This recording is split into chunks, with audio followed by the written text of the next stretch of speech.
कहानी एक नगर के सेठ सेठानी की। एक ही बात के दो पहलू। असफलता अनाथ होती है, परंतु सफलता के बहुत रिश्तेदार होते हैं।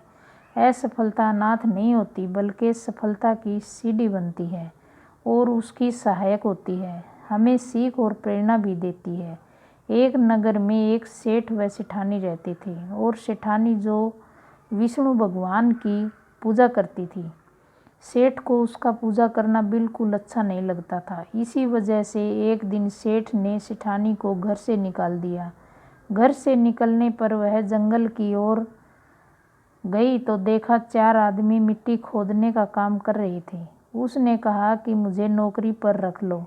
उन्होंने उसे रख लिया, लेकिन मिट्टी खोदने से सेठानी के हाथों में छाले पड़ गए और उसके बाल भी उड़ गए। वह आदमी कहते हैं कि बहन, लगता है तुम किसी अच्छे घर की महिला हो। तुम्हें काम करने की आदत नहीं है। ये काम तुम रहने दो और हमारे घर का काम कर दिया करो। वह चारों आदमी उसे अपने साथ घर ले गए और वह 4 मुट्ठी अनाज लाते, सभी बांट कर खा लेते। एक दिन सेठानी ने कहा कि कल से 8 मुट्ठी अनाज लाना। अगले दिन वह 8 मुट्ठी अनाज लाए और सेठानी पड़ोसन से आग मांग लाई। उसने भोजन बनाया, विष्णु भगवान को भोग लगाया, फिर सभी को खाने को दिया। सारे भाई बोले कि बहन, आज तो भोजन बहुत ही स्वादिष्ट है। सेठानी ने कहा कि भगवान का जूठा है, स्वादिष्ट तो होगा ही।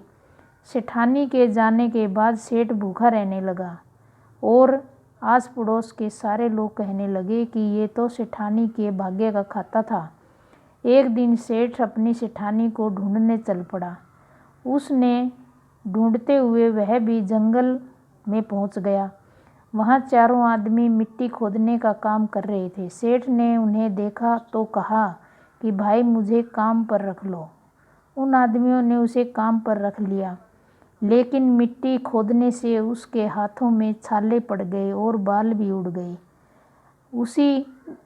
यह हालत देख चारों बोले कि तुम्हें काम की आदत नहीं है, तुम हमारे साथ चलो और हमारे घर में रह लो। सेठ उन चारों आदमियों के साथ उनके घर चला गया और जाते ही उसने सेठानी को पहचान लिया, लेकिन सेठानी घूंघट में थी तो सेठ को नहीं देख पाई। सेठानी ने सभी के लिए भोजन तैयार किया और हर रोज की भांति विष्णु भगवान को भोग लगाया। उन चारों भाइयों को भोजन परोस दिया, लेकिन जैसे ही वह सेठ को भोजन देने लगी तो विष्णु भगवान ने उसका हाथ पकड़ लिया। भाई बोले कि बहन, ये तुम क्या कर रही हो? वह बोली, मैं कुछ नहीं कर रही, मेरा हाथ तो विष्णु भगवान ने पकड़ लिया है। भाई बोले, हमें भी विष्णु भगवान के दर्शन कराओ। उसने भगवान से प्रार्थना की तो भगवान विष्णु प्रकट हो गए। सभी ने दर्शन किए। सेठ ने सेठानी से क्षमा मांगी और सेठानी को साथ चलने को कहा। भाइयों ने अपनी बहन को बहुत सा धन देकर अब सेठ सेठानी के साथ भगवान विष्णु की पूजा करने लगे। उनके परिणाम से उनका घर धन धान्य से भर गया। जय श्री राधे राधे। अगर वीडियो अच्छी लगी तो लाइक करें, शेयर करें, सब्सक्राइब करें ताकि वीडियो की नोटिफिकेशन सबसे पहले आप तक पहुंचे। Thank you.